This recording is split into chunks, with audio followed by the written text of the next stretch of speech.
ಜುಗಲ್ಬಂದಿ ವಿಶೇಷ ಕಾರ್ಯಕ್ರಮಕ್ಕೆ ಸ್ವಾಗತ. ನಾನು ಹನೀಫ್ ಪಾಳ್ಯ. ಪ್ರತಿನಿತ್ಯ ಒಂದು ಸಬ್ಜೆಕ್ಟ್ ಬಗ್ಗೆ ನಾವು ವಿಸ್ತೃತವಾಗಿ ಚರ್ಚೆ ಮಾಡ್ತೀವಿ. ಗಣ್ಯ ಅತಿಥಿಗಳು ಕೂಡ ನಮ್ಮ ಸ್ಟುಡಿಯೋದಲ್ಲಿರ್ತಾರೆ. ಇವತ್ತು ಕೂಡ ನಮ್ಮ ಸಬ್ಜೆಕ್ಟು ನಿಮಗಾಗಲೇ ಗೊತ್ತಾಗಿದೆ, ಬಿಕ್ಕಟ್ಟು ಇಕ್ಕಟ್ಟು, ಇದರ ಬಗ್ಗೆ ಒಗ್ಗಟ್ಟು. ಅದರ ಮಧ್ಯದಲ್ಲಿ BJPಯಲ್ಲಿ ಒಗ್ಗಟ್ಟಿನ ಮಂತ್ರ ಜಪಿಸ್ತಾ ಇದ್ದರೆ ಇಲ್ಲಿಯವರು ಕೇವಲ BJPಯ ಭಿನ್ನಮತದ ಬಗ್ಗೆ ಚರ್ಚೆ ಮಾಡ್ತಾ ಇದ್ವಿ ನಾವು. ಆದರೆ ಈಗ ಕಾಂಗ್ರೆಸ್ನಲ್ಲೂ ಕೂಡ ಒಂದು ಬಂಡಾಯ ಇದೆ. ಅದು ದೊಡ್ಡ ಮಟ್ಟದ ಬಂಡಾಯ, ಸಿದ್ದರಾಮಯ್ಯನವರು ಹಾರಿಸಿರೋದು. ಅದ್ರ ಜೊತೆಗೆ JDSನಲ್ಲೂ ಕೂಡ ಅಲ್ಪ ಮಟ್ಟದ ಒಂದು ಸಣ್ಣ ಬಂಡಾಯ ಇವತ್ತು ಕಂಡು ಬಂತು, ಅದು ಅಬ್ದುಲ್ ಅಜೀಮ್ ರೂಪದಲ್ಲಿ. ಇದೆಲ್ಲದರ ಬಗ್ಗೆ ಚರ್ಚೆ ಮಾಡೋಣ. ಅಂದರೆ ಈಗಾಗಲೇ ಚುನಾವಣೆಗೆ ಒಂದು ವರ್ಷ ಇದೆ. ಅದಕ್ಕೆ ಮೊದಲೇ ರಾಜಕೀಯ ಪಕ್ಷಗಳು, ರಾಜಕೀಯ ಪ್ರಮುಖ ಮುಖಂಡರು ಕೈಗೊಳ್ತಾ ಇರೋ ಪ್ರತಿಯೊಂದು ನಿರ್ಧಾರ, ಅವರಿಡುವ ಪ್ರತಿಯೊಂದು ಹೆಜ್ಜೆ ಕೂಡ ಬಹಳ ಪ್ರಮುಖವಾಗ್ತಾ ಹೋಗುತ್ತೆ. ರಾಜ್ಯದ ಜನ ಸೂಕ್ಷ್ಮವಾಗಿ ಗಮನಿಸ್ತಾ ಹೋಗ್ತಾರೆ.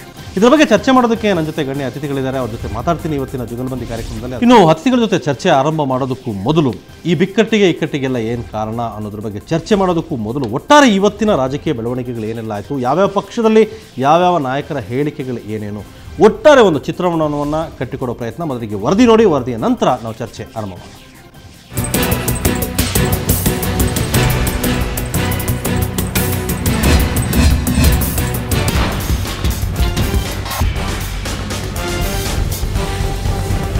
ಅಧಿಕಾರಕ್ಕೆ ಬಂದಾಗಿನಿಂದಲೂ ಭಿನ್ನ ಮತಗಳಿಂದಲೇ ಸುದ್ದಿ ಮಾಡುತ್ತಿದ್ದ ರಾಜ್ಯ ಬಿಜೆಪಿಯಲ್ಲಿ ಇದ್ದಕ್ಕಿದ್ದಂತೆ ಒಗ್ಗಟ್ಟಿನ ಮಂತ್ರ ಕೇಳಿ ಬರುತ್ತಿದೆ.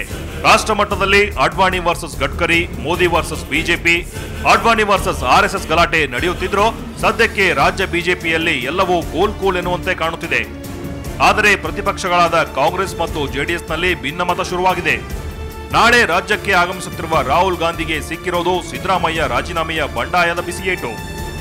ವಿಧಾನ ಪರಿಷತ್ ಚುನಾವಣೆಯಲ್ಲಿ ಇಬ್ರಾಹಿಂ ಅವರಿಗೆ ಟಿಕೆಟ್ ನೀಡದ್ದಕ್ಕೆ ಸಿಟ್ಟಾದ ಸಿದ್ದರಾಮಯ್ಯ ಪ್ರತಿಪಕ್ಷ ಸ್ಥಾನಕ್ಕೆ ರಾಜೀನಾಮೆ ಕೊಟ್ಟಿದ್ದಾರೆ.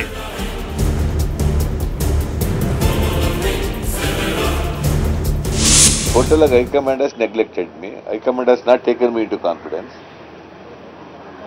So, ಅದರಿಂದ ನನ್ನ ಈ ಸ್ಥಾನಕ್ಕೆ ಚ್ಯುತಿ ಬಂದಿದೆ, ಅಗೌರವವಾಗಿದೆ.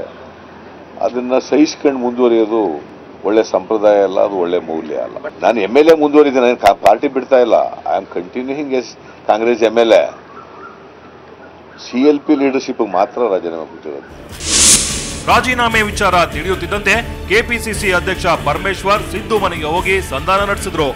ವಿಧಾನ ಪರಿಷತ್ ಪ್ರತಿಪಕ್ಷ ನಾಯಕಿ ಮೋಟಮ್ಮ, ಸಿದ್ದು ಅವರೇ ಮುಂದಿನ ಚುನಾವಣೆಯಲ್ಲಿನ ಕಾಂಗ್ರೆಸ್ನ CM ಅಭ್ಯರ್ಥಿ, ಆತುರದ ನಿರ್ಧಾರ ಬೇಡ ಅಂದ್ರು.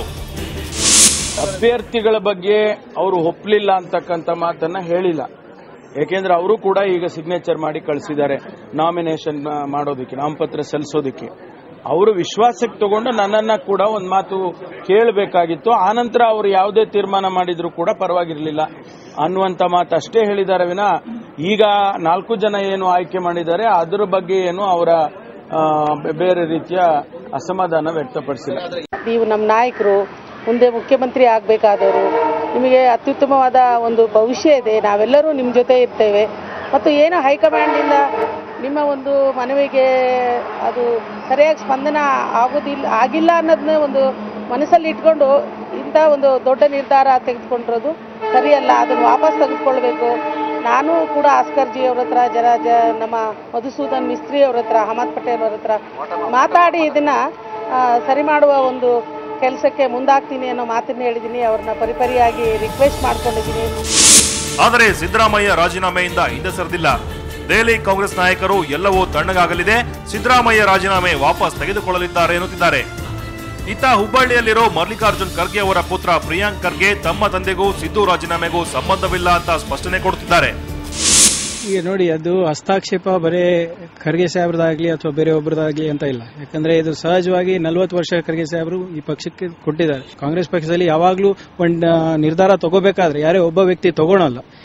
ಪ್ರತಿಯೊಬ್ರು ಎಲ್ಲ ನಮ್ಮ ಹೈಕಮಾಂಡ್ ಇರ್ತವೆ, ನಮ್ಮ AICC ಉಸ್ತುವಾರಿಗಳಿರ್ತವೆ, PCC ಅಧ್ಯಕ್ಷರು ಇರ್ತಾರೆ, ವಿರೋಧ ಪಕ್ಷ ಎಲ್ಲರಿಗೂ ಕೇಳಿ ಮಾಡಿನೇ ಲಿಸ್ಟ್ಗಳು ತಯಾರು ಮಾಡಿರ್ತವೆ. ಕಾಂಗ್ರೆಸ್ ಪಕ್ಷ ಯಾವಾಗ್ಲೂ ಒಬ್ಬ ವ್ಯಕ್ತಿಗೆ ಸೀಮಿತವಾಗಿಲ್ಲ ಅಂತ ನಾನು ಭಾವಿಸ್ತೇನೆ. ಇಡೀ ವಿವಾದದ ಕೇಂದ್ರ ಬಿಂದು CM ಇಬ್ರಾಹಿಂ. ಸಿದ್ದರಾಮಯ್ಯ ಕಾಂಗ್ರೆಸ್ ಬಿಟ್ಟಿಲ್ಲ, ಬಿಡುವುದಿಲ್ಲ. ಪರಿಷತ್ ಟಿಕೆಟ್ ವಿಚಾರ ರಾಜೀನಾಮೆಗೆ ಕಾರಣ ಅಲ್ಲ ಅನ್ನೋ ಮೂಲಕ ಇನ್ನೇನೋ ಇದೆ ಎನ್ನುವ ಸುಳಿವು ಕೊಡುತ್ತಿದ್ದಾರೆ. MLA ಸ್ಥಾನಕ್ಕೋ ಅಥವಾ ಪಕ್ಷಕ್ಕೋ ರಾಜೀನಾಮೆ ಕೊಟ್ಟಿಲ್ಲ, ಅದು ಕೊಡುವಂತ ಅವಶ್ಯಕತೆ ಇಲ್ಲ. ಬಟ್ ಯಾವತ್ತೂ ಕೂಡ PCC president and CLP leader will be the decision taking process ನಲ್ಲಿ ಏನಿದೆ ಅಂತ ಹೇಳಿದ್ರೆ ದೇ ವಿಲ್ ಬಿ ಇನ್ವಾಲ್ವ್ ಹಾಕೊಂಡೇ ಬಂದಿದ್ದಾರೆ. ಸೊ ಪ್ರತಿಯೊಬ್ಬರು ಪ್ರಜಾಪ್ರಭುತ್ವದಲ್ಲಿ ವಿಶ್ವಾಸ ಇರ್ತಕ್ಕಂಥವ್ರು ಅದಕ್ಕೆ ಸಪೋರ್ಟ್ ಕೊಡಲೇಬೇಕು. ಬಿಜೆಪಿ ಭಿನ್ನಮತವನ್ನ ಲೇವಡಿ ಮಾಡುತ್ತಿದ್ದ ಜೆಡಿಎಸ್ನಲ್ಲೂ ಬಿಕ್ಕಟ್ಟು ತಲೆದೋರಿದೆ. ಪಕ್ಷದ ಶಾಸಕಾಂಗ ಕಾರ್ಯದರ್ಶಿ ಸ್ಥಾನಕ್ಕೆ ರಾಜೀನಾಮೆ ಕೊಡುವುದಾಗಿ ಅಬ್ದುಲ್ ಅಜೀಂ ಘೋಷಿಸಿದ್ದಾರೆ. ಶಾಸಕಾಂಗ ಪಕ್ಷದ ಸಭೆ ಮೊನ್ನೆ ನಡೆದಿದೆ ನಮ್ಮ ಪಕ್ಷದಲ್ಲಿ. ಸನ್ಮಾನ್ಯ ಶ್ರೀ ಕುಮಾರಸ್ವಾಮಿ ಅವರು ಕರೆದಿದ್ದರು. ನನಗೆ ಯಾವುದೇ ತರಹದ ಆಹ್ವಾನ ಬಂದಿಲ್ಲ ಮತ್ತು ಇವತ್ತು ನಾಮಿನೇಷನ್ ಫೈಲ್ ಮಾಡ್ತಾ ಇದ್ದಾರೆ. ಇದರ ಬಗ್ಗೆನೂ ಯಾವುದೇ ತರಹದ ಇಂಟಿಮೇಷನ್ ನನಗೆ ಬಂದಿಲ್ಲ. ಹಾಗಾಗಿ ನಾನು ಇವತ್ತು ಈ ಶಾಸಕಾಂಗ ಪಕ್ಷದ ಕಾರ್ಯದರ್ಶಿ ಹುದ್ದೆಗೆ ನನ್ನ ರಾಜೀನಾಮೆಯನ್ನು ರಾಷ್ಟ್ರೀಯ ಅಧ್ಯಕ್ಷರಾದ ಶ್ರೀ HD ದೇವೇಗೌಡಜಿಯವರಿಗೆ ನಾನು ಕಳಿಸ್ತಾ ಇದ್ದೀನಿ. ಕಾಂಗ್ರೆಸ್ ಮತ್ತು ಜೆಡಿಎಸ್ ಒಳಗಿನ ಈ ಎಲ್ಲ ಭಿನ್ನಮತದ ಲಾಭವನ್ನ ಪಡೆಯಲು ಬಿಜೆಪಿ ಹವಣಿಸುತ್ತಿದೆ. ಎಲೆಕ್ಷನ್ ಹತ್ತಿರ ಬರುತ್ತಿದ್ದಂತೆ ಒಗ್ಗಟ್ಟಿನ ಮಂತ್ರ ಜಪಿಸುತ್ತಿದೆ. ಒಂದೇ ಮಾತಿನಲ್ಲಿ ಹೇಳಬೇಕಂದ್ರೆ ರಾಜ್ಯ ರಾಜಕಾರಣದಲ್ಲೀಗ ಒಗ್ಗಟ್ಟು ಬಿಕ್ಕಟ್ಟಿನ ನಡುವೆ ಇಕ್ಕಟ್ಟಿನ ವಾತಾವರಣ ಸೃಷ್ಟಿಯಾಗಿದೆ. ಬ್ಯೂರೋ ರಿಪೋರ್ಟ್, ಸುವರ್ಣ ನ್ಯೂಸ್ 24/7. ಇದು ಒಟ್ಟಾರೆ ಇವತ್ತು ಇಡೀ ದಿನ ಬೆಳಗ್ಗೆಯಿಂದ ಸಂಜೆವರೆಗೂ ನಡೆದ ರಾಜಕೀಯ ಬೆಳವಣಿಗೆಗಳು, ಬೇರೆ ಬೇರೆ ಪಕ್ಷದಲ್ಲಿ ಏನೆಲ್ಲ ಆಯಿತು ಅನ್ನೋದನ್ನು ಕಟ್ಟಿ ನಿಮ್ಮ ಮುಂದೆ ಇಟ್ಟಿದ್ದೀವಿ. ನಮ್ಮ ಜೊತೆ ಮಾತಾಡೋದಕ್ಕೆ ಇದರ ಬಗ್ಗೆ ಕಾಂಗ್ರೆಸ್ನ ಮುಖಂಡ ಶಾಸಕ ಮಲಕೆ ಗುತ್ತೇದಾರರಿದ್ದಾರೆ. ಗುತ್ತೇದಾರ್, ನಮ್ಮ ಸ್ಟುಡಿಯೋಕ್ಕೆ ಸ್ವಾಗತ. ನಮಸ್ಕಾರ. ಹಾಗೆ ಬಿಜೆಪಿ ಮುಖಂಡರಂತ ವಾಮನಾಚಾರ್ಯ ಇದ್ದಾರೆ, ಡಾಕ್ಟರ್ ವಾಮನಾಚಾರ್ಯ, ನಮ್ಮ ಸ್ಟುಡಿಯೋಕ್ಕೆ ಸ್ವಾಗತ. ಹಾಗೆ ನನ್ನ ಜೊತೆ ಮಾದಾರ ಚೆನ್ನಯ್ಯ ಸ್ವಾಮೀಜಿ ಅವರು ದಾವಣಗೆರೆಯಿಂದ, ಜೊತೆಗೆ ಬಸವನಗೌಡ ಪಾಟೀಲ್ ಯತ್ನಾಳ್ ಅವರು ಕೂಡ ಜಾಯ್ನ್ ಆಗ್ತಾರೆ. ಅವ್ರ ಜೊತೆ ಮಾತಾಡ್ತೀನಿ. ಅದಕ್ಕೆ ಮೊದಲು ಮಲಕೆ ಗುತ್ತೇದಾರ್, ಇವತ್ತು ಕಾಂಗ್ರೆಸ್ ಪಕ್ಷದ ಪ್ರಮುಖ ಬೆಳವಣಿಗೆ ಸಿದ್ದರಾಮಯ್ಯ ಅವರು ಈ ರೀತಿ ಒಂದು ಹಾರ್ಶ್ ಡಿಸಿಷನ್ ತೊಗೊಳೋದಕ್ಕೆ ಏನು ಮೇನ್ ರೀಸನ್ ಅನಿಸುತ್ತೆ ನಿಮ್ಮ ಪ್ರಕಾರ? ಈಗ ಅವ್ರು ಮಾತಾಡ್ತಾ CM ಇಬ್ರಾಹಿಂ ಹೇಳಿದರು, ಸಿದ್ದರಾಮಯ್ಯನವರು ಕೂಡ ಹೇಳಿದರು MLC ಟಿಕೆಟ್ CM ಇಬ್ರಾಹಿಂಗೆ ಕೊಡದೇ ಇರೋದು ಒಂದೇ ರೀಸನ್ ಅಲ್ಲ ಅಂತ. ಹಾಗಾದರೆ ದೇರ್ ಆರ್ ಮೆನಿ ರೀಸನ್ಸ್, ಬೇಕಾದಷ್ಟು ರೀಸನ್ಸ್ ಇದೆ ಅನ್ನೋದು ಆಯ್ತು. ಹಾಗಾದರೆ ಏನು ಆ ರೀಸನ್ ಗೊತ್ತಿದ್ದಾರೆ? ನೀವು ಹತ್ತಿರದಿಂದ ಸಿದ್ದರಾಮಯ್ಯನವ್ರನ್ನ ಗಮನಿಸಿದ್ರಿ. ರೀಸನ್ ಏನು, ಇಲ್ಲಿ ಏನಿದೆ ಕಾಂಗ್ರೆಸ್ದಲ್ಲಿ, ಯಾವಾಗ ಒಬ್ಬ ಲೀಡರ್ ಮೇಲೆ ವಿಶ್ವಾಸ ಮಾಡಿದ್ಮೇಲೆ ಅವ್ರಿಗೆ ಕಾನ್ಫಿಡೆನ್ಸ್ ತೊಗೋಬೇಕು. ಯಾವುದೇ ಒಂದು ಡಿಸಿಷನ್ ತೊಗೋಬೇಕಾದ್ರೆ ಅವ್ರಿಗೆ ವಿಶ್ವಾಸ ತೊಗೊಂಡು ಮಾಡದೇ ಇರೋದೇ ದೊಡ್ಡ ರೀಸನ್ ಆಗಿದೆ.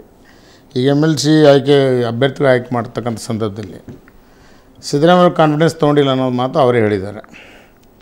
ಇದು ಆಗ್ಬಿಡುತ್ತೆ. ಹಿಂದೆ ಕೂಡ ನಾನು ಸ್ಟೇಟ್ಮೆಂಟ್ ಕೊಟ್ಟಿದ್ದೆ. ಇದು ಏನಾಗಿದೆ, ಅಲ್ಲಿ ಯಾರು ದಿಲ್ಲಿಯಲ್ಲಿ ಪ್ರಭಾವಿ ನಾಯಕರಿದ್ದಾರೆ, ಅವ್ರು ಏನು ಹೇಳ್ತಾರೋ ಅದೇ ಫೈನಲ್ ಮಾಡೋದು. ಇಲ್ಲಿ ಏನಿದೆ ಬೇಸ್, ಯಾರಿಗೆ ಇಲ್ಲಿ ನಾವು ಅಭ್ಯರ್ಥಿ ಮಾಡೋದ್ರಿಂದ ಪಕ್ಷಕ್ಕೆ ಅನುಕೂಲ ಆಗ್ತದೆ, ಅದನ್ನೆಲ್ಲ ತಿಳ್ಕೊಳ್ಳೋಕ್ಕೆ ಹೈಕಮಾಂಡ್ ಶ್ರಮ ವಹಿಸಬೇಕಾಯಿತು. ಅಲ್ಲ, ಅಂದರೆ ಇದು ಕಾಂಗ್ರೆಸ್ ಪಕ್ಷದೇನು ಹೊಸ ಬೆಳವಣಿಗೆ ಏನಲ್ಲ. ಕಾಂಗ್ರೆಸ್ ಪಕ್ಷ ಇರೋದೇ ಹಾಗೆ, ಎಲ್ಲೋ ಹೈಕಮಾಂಡಿಂದ ಒಂದು ಚೀಟಿ ಬರುತ್ತೆ, ಇಲ್ಲಿ ಅದನ್ನೆಲ್ಲ ಉಳಿದವರೆಲ್ಲ ಒಪ್ಕೋತಾರೆ. ಆ ಸಿಸ್ಟಮೇ ಹಂಗಿದೆ ತಾನೆ, ಹೊಸತೇನಿದೆ ಅದರಲ್ಲಿ? ಆಗಿಲ್ಲ. ಹಿಂದೆ ಇಂದಿರಾ ಗಾಂಧಿ, ನೆಹರು ಅವ್ರ ಕಾಲದಲ್ಲಿ ಭಾಳ ಒಂದು ಇದಕ್ಕೆ ವಸ್ತುಸ್ಥಿತಿಯನ್ನು ಅಧ್ಯಯನ ಮಾಡಿ ಅಭ್ಯರ್ಥಿನ ಆಯ್ಕೆ ಮಾಡ್ತಕ್ಕಂಥ ಪ್ರಕ್ರಿಯೆ ನಡೀತಾ ಇತ್ತು. ಇತ್ತೀಚೆಗೆ ಏನೋ ನಂಗೆ ಅರ್ಥ ಆಗ್ತಿಲ್ಲ, ಏನು ಕಮ್ಯುನಿಕೇಷನ್ ಗ್ಯಾಪೋ ಏನೋ ಗೊತ್ತಿಲ್ಲ. ಇದು ಒಳ್ಳೆಯ ಬೆಳವಣಿಗೆ ಅಲ್ಲ ಅವರು. ಯಾಕೆ ವಿರೋಧ ಪಕ್ಷದ ನಾಯಕರು CLP ಲೀಡರ್ ಅಂದಮೇಲೆ KPC ಪ್ರೆಸಿಡೆಂಟು ಮತ್ತು CLP ಲೀಡರ್ದು ಭಾಳ ಪ್ರಮುಖವಾದಂಥ ಜವಾಬ್ದಾರಿ ಇದೆ.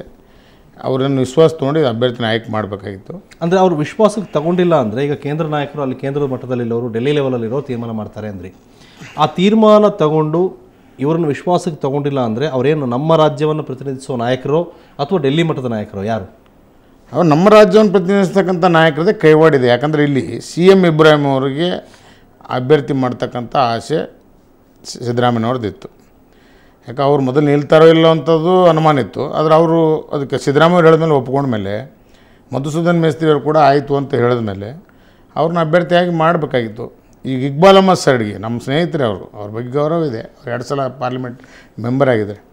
ಆದರೆ ಇವತ್ತು ಅಲ್ಪಸಂಖ್ಯಾತರಿಗೆ ಒಂದು ಸ್ಥಾನ ಕೊಟ್ಟ ಮೇಲೆ ಅವರಿಂದ ಪಕ್ಷಕ್ಕೆ ನಮ್ಮ ಕರ್ನಾಟಕ ರಾಜ್ಯದಲ್ಲಿ ಎಷ್ಟು ಅನುಕೂಲ ಇದೆ, ಅದು ಎಷ್ಟು ಪ್ರಭಾವ ಬೀಳುತ್ತದೆ, ಮತ್ತು ಇಬ್ರಾಹಿಂ ಕೊಡೋದ್ರಿಂದ ಏನು ಪ್ರಭಾವ ಬೀಳ್ತಾಯಿತ್ತು, ಇದೆಲ್ಲ ತೋಲನೆ ಮಾಡಿ ನೋಡಿ ನಿರ್ಣಯ ತೊಗೋಬೇಕಾಗಿತ್ತು. ಇಲ್ಲಿ ಕಾಣ್ತಾ ಇದೆ, ಕೆಲವು ಪ್ರಭಾವಿ ವ್ಯಕ್ತಿಗಳು ನಮ್ಮ ರಾಜ್ಯದವರು ಅಲ್ಲಿ ಒತ್ತಡ ಏರಿ ಅವ್ರನ್ನ ಅಭ್ಯರ್ಥಿಯನ್ನು ಮಾಡಿದ್ದಾರೆ. ಅದಕ್ಕಾಗಿ ಸಿದ್ದರಾಮಯ್ಯ ಅವರು ಮಾತು ನಡಲಿಲ್ಲ ಅನ್ನೋದು ಸ್ಪಷ್ಟವಾಗಿ ಕಾಣ್ತದೆ. ಸಿದ್ದರಾಮಯ್ಯನವರು ಈ ನಿರ್ಧಾರ ಸರಿ ಅಂತೀರ ತಾವು? ಖಂಡಿತವಾಗಿ ಸಿದ್ದರಾಮಯ್ಯ ಅವರು ಸ್ವಾಭಿಮಾನ ವ್ಯಕ್ತಿ. ಯಾವಾಗ CLP ಲೀಡರಿಗೆ ಕಾನ್ಫಿಡೆನ್ಸ್ ತಗೊಳ್ಳದೇ ಇದ್ದಾಗ ಅವರು ನಿಜವಾಗಿ ಅದು ತೊಗೊಂಡಂಥ ನಿರ್ಧಾರ ಕರೆಕ್ಟ್ ಇದೆ. ಅದು ಒಂದು ದೊಡ್ಡ ಮಾತು ಹೇಳಿದ್ದಾರೆ ಅವರು, ಶಾಸಕ ಸ್ಥಾನಕ್ಕೆ ನಾನು ರಾಜೀನಾಮೆ ಇಲ್ಲ, ಕಾಂಗ್ರೆಸ್ಸಲ್ಲಿ ಮುಂದುವರಿತತ್ತು. ನಾನೇನಾದರೂ ವಿರೋಧ ಪಕ್ಷ ನಾಯಕ ಇದ್ದರೆ, ವಿರೋಧ ಪಕ್ಷ ನಾಯಕ ಅಲ್ಲ, ಕಾಂಗ್ರೆಸ್ ಪಕ್ಷಕ್ಕೆ ರಾಜೀನಾಮೆ ಕೊಡ್ತೀವಿ ಈ ರೀತಿ ಅವಮಾನ ಆದರೆ, ನಾನು ವೈಯಕ್ತಿಕ ಅಭಿಪ್ರಾಯ ಪ್ರಕಾರ. ಹೌದಾ? ಖಂಡಿತವಾಗಿ. ಯಾಕೆ ಸ್ವಾಭಿಮಾನ ಪ್ರಶ್ನೆ ಬಂದ, ಯಾಕೆ ನಮ್ಮ ಕಾನ್ಫಿಡೆನ್ಸೇ ನಮ್ಮ ಮೇಲೆ ಇಲ್ಲ, ನಾವು ಅಲ್ಲಿ ಪಕ್ಷದಲ್ಲಿ ಯಾಕಿರ್ಬೇಕಂತ ಪ್ರಶ್ನೆ ಸ್ವಾಭಿಮಾನದ ದೃಷ್ಟಿಯಿಂದ ನಮ್ಗೆ ಬರ್ತದೆ. ಇದು ಅವರು ದೊಡ್ಡತನ. ನಾವು ಪಕ್ಷದಲ್ಲಿ ಇರ್ತೇವೆ, ಪಕ್ಷಕ್ಕೆ ನಾವು ಹಾನಿ ಮಾಡೋದಿಲ್ಲ, ಪಕ್ಷದ ಸೂಚಿಸಿದ ಅಭ್ಯರ್ಥಿಗಳಿಗೆ ಮತ ಹಾಕ್ತಾವೆ ಅನ್ನೋದು ಹೇಳಿದ್ರೆ ಅವ್ರು ನಿಜವಾಗಿ ಅವ್ರು ದೊಡ್ಡ ಥರ ಎದ್ದು ಕಾಣ್ತದೆ. ಅದು ನಾಯಕ. ಇದ್ರ ಬಗ್ಗೆ ಇನ್ನಷ್ಟು ಪ್ರಮುಖ ಪ್ರಶ್ನೆಗಳಿದೆ ಗೊತ್ತಿದ್ದಾರೆ, ನಿಮ್ಮನ್ನು ಕೇಳ್ತೀನಿ. ಅದಕ್ಕೆ ಮುಂದೆ ಡಾಕ್ಟ್ರೆ, ಇಲ್ಲಿಯವರೆಗೂ ನಿಮ್ಮ ಪಕ್ಷದ ಭಿನ್ನಮತಗಳ ಬಗ್ಗೆ ಮಾತಾಡಿ ಬಹುಶಃ ಜನಕ್ಕೂ ಕೇಳಿ ರೋಸ್ ಹೋಗಿತ್ತು. ಅಷ್ಟು ದೊಡ್ಡ ಮಟ್ಟದ ಭಿನ್ನಮತಗಳು, ಚರ್ಚೆಗಳು, ಗೊಂದಲ ಆಗೋದು ಪ್ರತಿನಿತ್ಯ ಏನಾದರೂ ಒಂದು ರಸದೌತಣ ಇರ್ತಿತ್ತು ರಾಜ್ಯ ಜನತೆಗೆ. ಆದರೆ ಇದ್ದಕ್ಕಿದ್ದಂಗೆ ದಿಢೀರ್ ಒಗ್ಗಟ್ಟಿನ ಮಂತ್ರ ಜಪಿಸೋಕೆ ಶುರು ಮಾಡಿದ್ದಾರೆ. ಆದರೆ ಯಾಕೋ ನಿಮ್ಮ ಗಾಳಿ ಸ್ವಲ್ಪ ಬೇರೆ ಕಡೆ ಎಲ್ಲ ಬೀಸ್ತಾ ಇದೆ. ಏನು ಮಾಡಿದ್ದೀರಿ ನೀವು?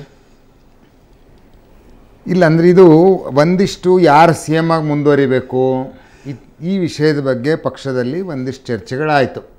ಆದ ನಂತರ ಕೇಂದ್ರದಿಂದ ಸ್ಪಷ್ಟವಾಗಿ ಹೇಳಿದ್ದಾರೆ, ಈಗ ಒಟ್ಟಿಗೆ ಎಲ್ಲರೂ ಕೆಲಸ ಮಾಡಿರಿ, ಮುಂದಿನ 1 ವರ್ಷದ ಚುನಾವಣೆಯಲ್ಲಿ ನೀವೆಲ್ಲರೂ ಒಟ್ಟಿಗೆ ಬಂದು ಕೆಲಸ ಮಾಡಿದರೆ ಮಾತ್ರ ನಿಮಗೆ ಇಲ್ಲಿ ಅಸ್ತಿತ್ವ ಇದೆ, ಇಲ್ಲದಿದ್ದರೆ ನೀವು ಕಳ್ಕೊತೀರಿ, ಅವರು ಕಳ್ಕೊತಾರೆ, ಈ ಸ್ಥಿತಿ ನಿರ್ಮಾಣ ಆಗುತ್ತೆ. ಪಕ್ಷ ಒಟ್ಟು ಇಮೇಜ್ ತೊಂದರೆ ಆಗಿದೆ. ಗೌರ್ಮೆಂಟ್ ಮತ್ತು ಪರ್ಫಾರ್ಮೆನ್ಸ್ ದೃಷ್ಟಿಯಿಂದ ಪರವಾಗಿಲ್ಲ, ಆದರೆ ಆ್ಯಸ್ ಎ ಪಾರ್ಟಿ ತುಂಬ ನಿಮ್ಮ ಇಮೇಜ್ ಡ್ಯಾಮೇಜ್ ಆಗಿದೆ ಅಂತ ಹೇಳಿದ ಮೇಲೆ ಎಲ್ಲರೂ ಕೂತ್ಕೊಂಡು ಒಟ್ಟು ಇಮೇಜ್ ಡ್ಯಾಮೇಜ್ ಆಗಿಲ್ವಾ? ಆಗಿದೆ, ಇಮೇಜ್ ಡ್ಯಾಮೇಜ್ ಆಗಿದೆ. ಸ್ವಲ್ಪ ಮಟ್ಟಿನ ಕೆಲಸ ಸರ್ಕಾರದಲ್ಲಿ ಆಗಿದೆ. ಸರ್ಕಾರ ಅನ್ನೋದು as performing government we are happy, it has done fairly well. ಆದರೆ ಈ ಒಳ್ಳೆ ಕೆಲಸಗಳನ್ನು ಯಾರು ಮಾಡಬೇಕು ಅನ್ನೋ ಬಗ್ಗೆ ಒಂದಿಷ್ಟು ಕಾಂಪಿಟೇಷನ್ ಆಗಿದೆ. ನೀನು ಮಾಡಬೇಕು, ನೀನು ಮಾಡಬೇಕು ಅಂತ. ಮತ್ತು ನಿಮ್ಮಲ್ಲಿ ಒಗ್ಗಟ್ಟು ಮೂಡಿಸೋದಕ್ಕೆ ಪ್ರಯತ್ನಿಸಿದ್ರು ರಾಷ್ಟ್ರೀಯ ನಾಯಕರು. ಅವ್ರು ಏನಿಲ್ವೋ ಇಲ್ಲ ಕಮಾಂಡೋ ಅನ್ನೋ ಪಟ್ಟಕ್ಕಿತ್ತು. ಆದರೆ ಅಲ್ಲಿ ಈಗ ನಿಮ್ಮ ರಾಷ್ಟ್ರ ನಾಯಕತ್ವದ ಪ್ರಮುಖ ನಾಯಕರೊಬ್ಬರು ಅಡ್ವಾಣಿಯವರು ಎತ್ತಿರೋ ಪ್ರಶ್ನೆ ಇದೆಯಲ್ಲ, ಅವರು ನೇರವಾಗಿ ಗಡ್ಕರಿ ಮತ್ತು RSSನೇ ಪ್ರಶ್ನೆ ಮಾಡೋ ಥರ ಪ್ರಶ್ನೆಗಳನ್ನ ಇಲ್ಲ ಅವರು ವ್ಯಕ್ತಿಗತವಾಗಿ ಪ್ರಶ್ನೆ ಮಾಡಿಲ್ಲ. ಆದರೆ ಹಮೀದ್ ಏನಿದೆ, BJPಯಲ್ಲಿ ಈ ಥರದ್ದು ಒಂದು ಸ್ಕೂಲ್ ಆಫ್ ಥಾಟ್ ಸ್ಟ್ರಾಂಗ್ ಆಗಿದೆ. ಅಂದರೆ ಆದರ್ಶಗಳನ್ನೇ ಇಟ್ಕೊಂಡು ರಾಜಕೀಯವನ್ನು ಗಟ್ಟಿಯಾಗಿ ನಡೆಸಬೇಕು ಮತ್ತು ಸರ್ಕಾರ ಉಳಿಲಿ ಹೋಗಲಿ, ನಾವು ಬದುಕಲಿ ಸಾಯಲಿ, ಆದರ್ಶಗಳನ್ನು ಇಟ್ಕೊಂಡೇ ನಡೆಸಬೇಕು ಅನ್ನೋವಂಥದ್ದು ಒಂದು ಸ್ಕೂಲ್ ಆಫ್ ಥಾಟ್.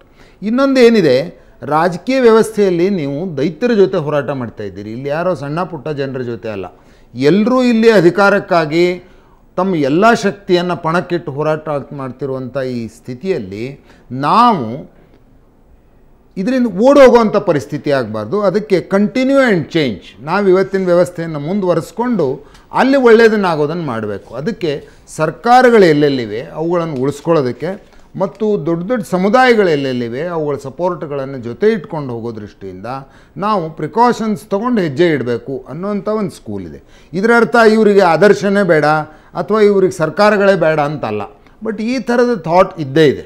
ಅಂದರೆ ತಮ್ಮ ಪ್ರಕಾರ ಏನು ಅರ್ಥ ಆಗ್ತಾ ಇದೆ ಅಂದರೆ, ಏನು ಕನ್ವಿನ್ಸ್ ಮಾಡಿದ್ದೀರಿ ಅಂದರೆ, ನೀವು ಇದನ್ನೆಲ್ಲ ಏನು ಎಂಜಾಯ್ ಮಾಡ್ತಾ ಇದ್ರಿ ಅದು ಪವರಿಂದ, ನೀವು ಅದೇ ಇಲ್ಲ ಆದ್ಮೇಲೆ ಏನು ಮಾಡ್ತೀರಿ ಅಂತ. ಹಾಗಾಗಿ ಪವರ್ಗೋಸ್ಕರ ನೀವೆಲ್ಲವನ್ನು ಕಾಂಪ್ರಮೈಸ್ ಮಾಡ್ಕೊಂಡಿದ್ದೀರಿ. ಈಗ ಪವರ್ ಎಂಜಾಯ್ ಮಾಡೋದು ಅನ್ನೋದಲ್ಲ, ಪವರ್ ಫಾರ್ ಪೀಪಲ್ ಅನ್ನೋದು ಜನರಲ್ ಥಿಂಕಿಂಗ್.